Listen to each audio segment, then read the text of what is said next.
Solo Spire here with the next anti-meta pick on the hit list. I'll be starting off this series with the one and only Nautilus, playing in the supportive role.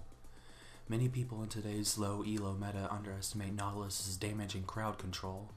He is more commonly seen as a slow and bulky tank in the jungle with great initiative prowess, but that's all. You're going to learn just how much of a beast this champion can truly become, and how hard you can carry late game with his insane ability kit. The pros commonly involved with playing Nautilus in the support lane are possessing a high base damage early game with his passive auto attack. He proves to be really useful in any situation without any standard support utility items. And being a really tanky champion, along with a huge avatar and hitbox, allow him to be a great meat shield for your squishier teammates. Because of his ability kit though, he is able to set up ganks and kills very easily in comparison to a lot of the other champions in the support role. He has a kit that's literally dedicated towards crowd control. He has one area of effect slow, one root, one knockup, and one stun.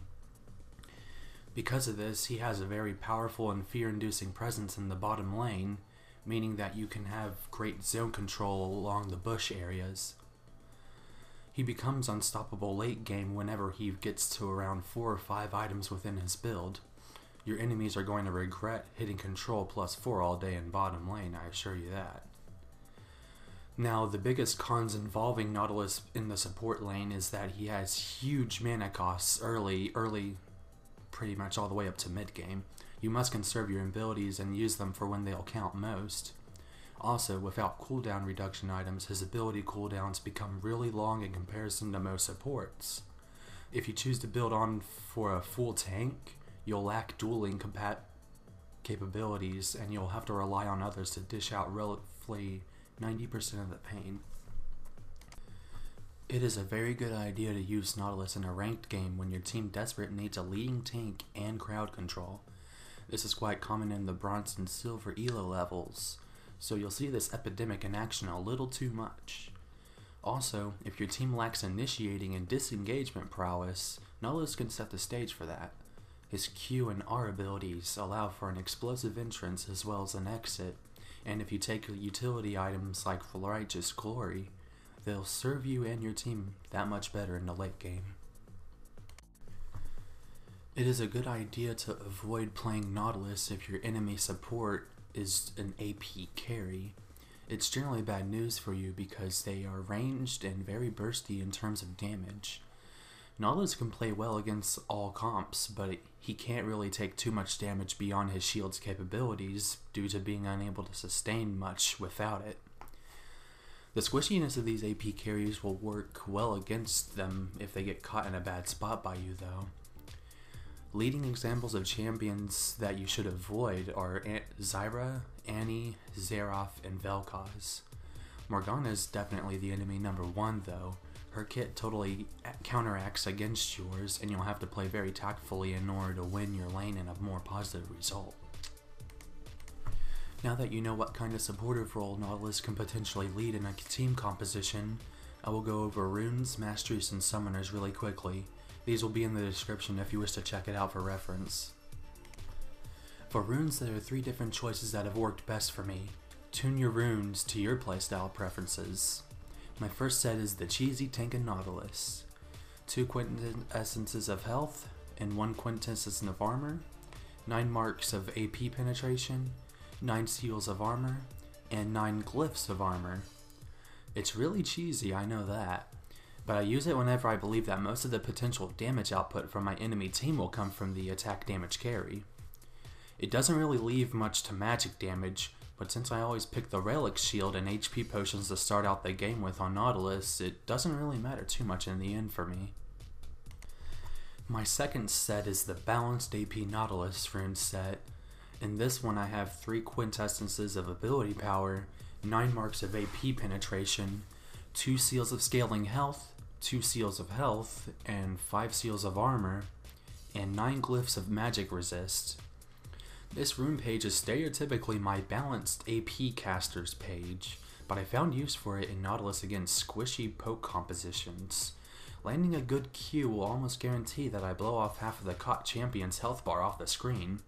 It's really demanding on mana though, so I tend to take 2 mana potions and 1 HP potions to continue a more relentless assault early game.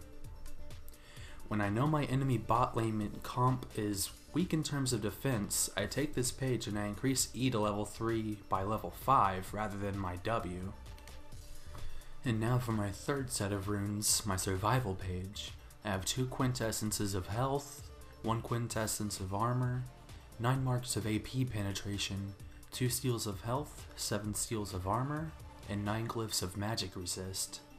I pick this page when I am counter-picked in lane by an AP carry support. I tend to switch to a survival playstyle. I look to catch my foe off guard when possible, but since I know I can be double teamed and easily killed, I tend to act only when the timing is just right. This rune set reduces plenty of damage from both the support and attack damage carry, and keeps me healthy enough to block hits for my teammate when they want to go in for a kill. I increase my W for survivability in such lanes. Here are my mastery pages. There's not really too many differences between them and the rune pages since they're made to complement each other. First off, I have 0.21.9 for tanking masteries. The second one being 0.9.21 for being a greed support with HP built in. My third masteries is 9.0.21, the AP greed support, which I use for AP casting, and it's specially used for the AP rune set on Nautilus. My final one is the standard AP masteries, 21.09, which I only really use in normals because it doesn't really leave much to tankiness and supportive utility. When it comes to summoners, I always take Exhaust and Flash.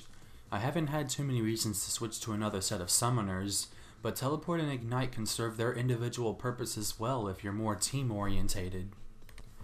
Now it's time for common gameplay tactics associated with playing Nautilus. This is generally where you can make Nautilus shine. But first off to note, if you choose to play tanky, you should always rank your W first. But if you want to go for the AP Nautilus path, you should go for your E. Ranking up either one of them gives you a strong upper hand in lane. W is for effective trading as well as tanking, and E will be for plays that will bruise the enemy should they meet your hook. I recommend W for beginners until you can learn how to control Nautilus's mana costs. Before a fight breaks out, you have a few good ways to start engagements against the enemy team. Your most common one will be the auto-attack lead, where you start by shielding yourself with W right before you begin your assault against the enemy champion. You will hit them hard, root them with your passive, and if your shield is still up by the time you hit them, you will do additional magic damage in an area of effect. You can then run back to your side of control or the bushes. It's a hit and run that generally results with a trade in your favor. The enemy team may even assume you're engaging into a full fight, and will wrongly dive you at a disadvantage to be freely poked by your ADC and team. A good second form of engagement is the hook lead, where your 1100 plus ranged grab reels your enemy in, temporarily stuns them, and puts them in a really bad position right in front of you in your attack damage carry. You can then pop your shield, use your E right after, and auto-attack them again to lock them down even more. And to make matters worse, you can throw your ultimate at them if you feel you can get a kill. Kaboom! Your massive crowd control nuke has gone off, and it doesn't look like your victim will be able to walk away from this one. And if your utility items are useful for chasing, it'll be even more torture for them. As you can tell from my exaggerating description, it's a very good thing for you to land a Q on your enemy. It means almost certain death if they cannot retaliate properly. The third natural lead for Nautilus is the depth charge lead. I only recommend this to start off a team fight late game by using it on the largest damage threat, who is typically located in the back of the enemy's formation. The ult will knock up anyone along its path, and it launches its target into the air, stunning them when they land. Very devastating and very effective if your teammates catch your engagement signal. You can almost always win a team fight before it even started by a perfectly positioned ultimate. Your abilities have much more use beyond offensive plays. Not only is Nautilus masterful of disruption, but he can stand to be a divine angel for his teammates in their time of need, assuming Nautilus hasn't blown all of his abilities and utilities at the time, of course. Your Q is crazy enough of a playmaker, but it can also save you and your teammates from certain destruction. Hooking towards the environmental obstacles pulls you straight to them. This is very useful for saving yourself as well as getting into a better position to make disruptive plays. You can snag enemy champions off your teammates with it, and stun them temporarily, allowing them to escape or even kite for a kill. You can even use your hook late game to quickly move from place to place when your mana pool and regen are high enough to sustain doing so. Your E slows enemies down along with damaging them. Self-explanatory like the Q, you can allow your teammates and yourself to run and kite the enemy under the effect of this ability's slow. Your ultimate can blast enemy assassins off your teammates when they choose to completely ignore your front line. Make them pay with a free death, but be careful about engaging for a while, because you lose a lot of disruptive leverage in fights without your ultimate. I will now wrap this video up with some item builds that have proven to be really effective on support Nautilus. For your support item, I 99.99% of the time strongly recommend using this relic shield and upgrading into a face of mountain, simply for the HP and regen it gives to you. The support item's active could also save you or your teammate's life when you need it most, and deal a bit more free damage onto close enemies. The execution passive also rakes in quite a bit of gold if you save one charge for the canyon minion. Let's not forget the free heals too. It isn't much, but it'll top off your HP bar from a poke or two. For the boots, it makes the most sense to go for mobility, since it strongly helps when positioning to engage, roam, or chase down a straggling melee enemy champion.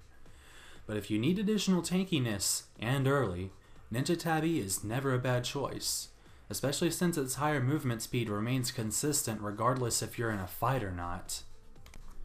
You should always get a sight stone though. It is obligatory to do your team the favor of granting vision. Make sure to replace your yellow trinket with the red one afterwards. Taking down enemy wards around Dragon and Baron is never a bad thing. Free gold too. Upgrade your red trinket when you have the spare gold to do so. For the first main item outside of your core, I recommend bringing out the Frozen Heart, especially for those learning how to support as Nautilus.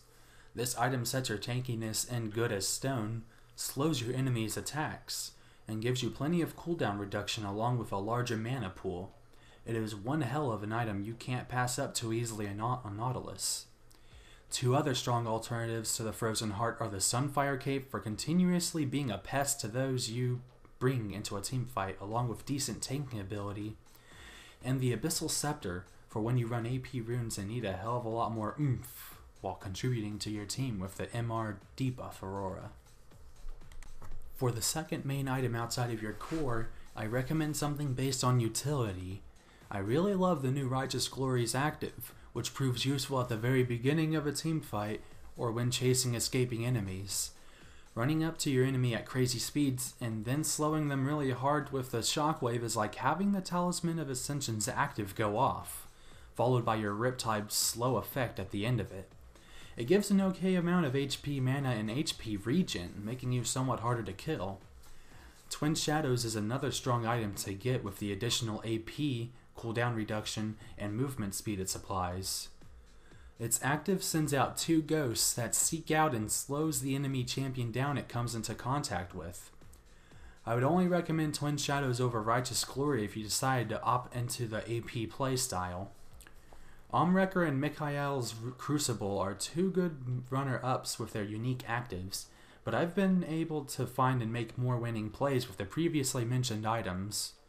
These are all situational, so build what you believe is best. If the game should ever get so late that you can actually afford a 6th item, I recommend Warmogs for making you into more of an HP tanking monster, or the Iceborne Gauntlet for that extra armor, ability power, and mana with a strong passive. I found the Iceborne Gauntlet's passive to serve me a lot better, putting even more CC sauce on my massive CC sandwich. Have you noticed how much crowd control I've mentioned in this video so far? And that will be it for my introductory guide into playing as support Nautilus. I will be following up with a gameplay commentary to show my ideas in action. Hope you learned a lot about this sleeper OP pick, and will be convinced to give it a try in normals before taking it to the ranked stage in League of Legends. Remember that the difference never starts with your team, it starts with you.